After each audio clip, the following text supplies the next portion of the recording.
اعوذ باللہ من الشیطان الرجیم، بسم اللہ الرحمن الرحیم۔ نولی فیکٹری کے معزز دوستو، السلام علیکم۔ ناظرین اکرام، حاتم طائی کی شخصیت سے کون واقف نہیں؟ ہزاروں سال پہلے پیدا ہو کر فوت ہو جانے والا یہ بندہ آج بھی اپنی ایک خوبی کے باعث لوگوں کی زبانوں پر عام ہے۔ یعنی جب بھی سخاوت پر بات ہو تو حاتم طائی کا نام ذہنوں میں ضرور ابھرتا ہے۔ اپنی اسی خوبی کے باعث اس کے چرچے گھر گھر میں ہوتے ہیں اور اس کی سخاوت و فیاضی کی داستانیں ایک ضرب المثل کا درجہ رکھتی ہیں۔ انہی مشہور واقعات میں سے چند ایک واقعات ہم اپنی آج کی اس ویڈیو میں شامل کریں گے۔ تو دوستو، روایات میں آتا ہے کہ ایک دفعہ ایک آدمی نے حاتم طائی سے پوچھا، کیا ہے حاتم، کیا سخاوت میں کوئی تجھ سے آگے بڑھا ہے؟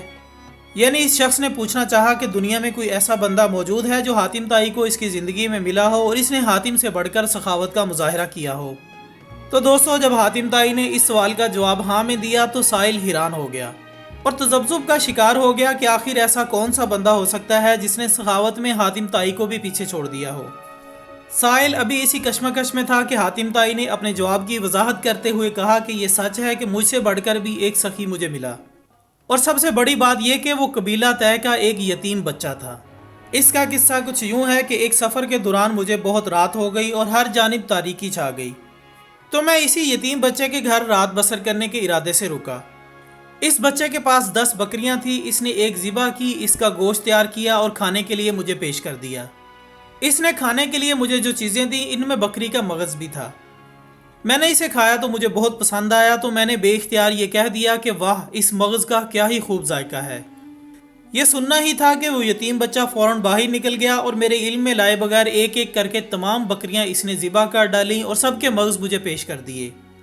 جب میں وہاں سے جانے لگا تو دیکھا کہ گھر کے ارد گرد ہر طرف خون ہی خون بکھرا پڑا ہے۔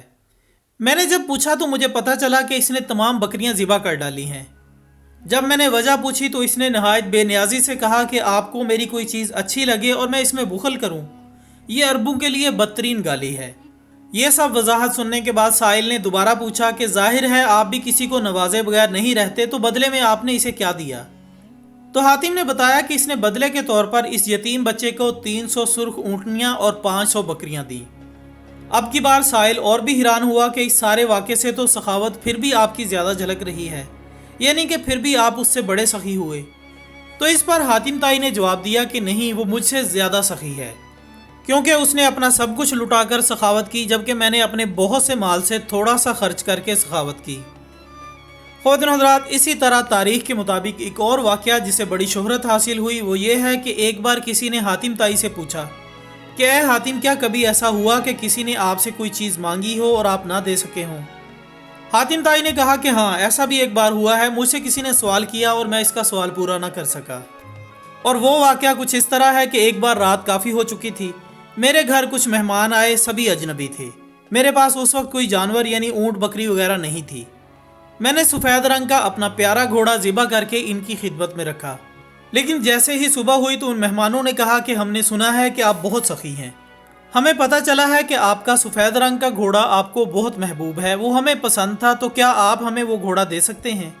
اس پر حاتم نے کہا کہ افسوس کہ وہ گھوڑا میں اب آپ کو نہیں دے سکتا، کیونکہ میں نے رات اسے ذبح کر کے آپ لوگوں کے کھانے کا بندوبست کیا تھا۔ اس پر وہ تمام مہمان حیران رہ گئے کہ حاتم کو جیسا سنا تھا اس سے بھی بڑھ کر پایا۔ اس کے ساتھ ہی ہماری آج کی اس دلچسپ ویڈیو کا اختتام ہوتا ہے۔ ویڈیو پسند آنے کی صورت میں اسے لائک کریں، دوسروں کے ساتھ زیادہ سے زیادہ شیئر کیجیے گا، اور ہماری اگلی ویڈیو آنے تک اپنا دوستوں، رشتہ داروں اور گرد و نواح کے تمام لوگوں کا بہت خیال رکھیے گا۔ اللہ حافظ۔